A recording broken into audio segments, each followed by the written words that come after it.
شاید کسی پرسد که معنای رمضان چیست؟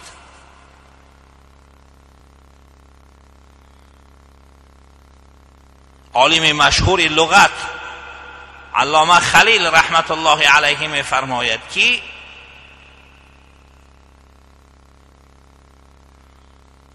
در زبان عربی رمضا سنگی سوزان را می گویند. رمضان را برای این رمضان می گویند که این از کلمه رمضا مشتق هست گرفته شده است،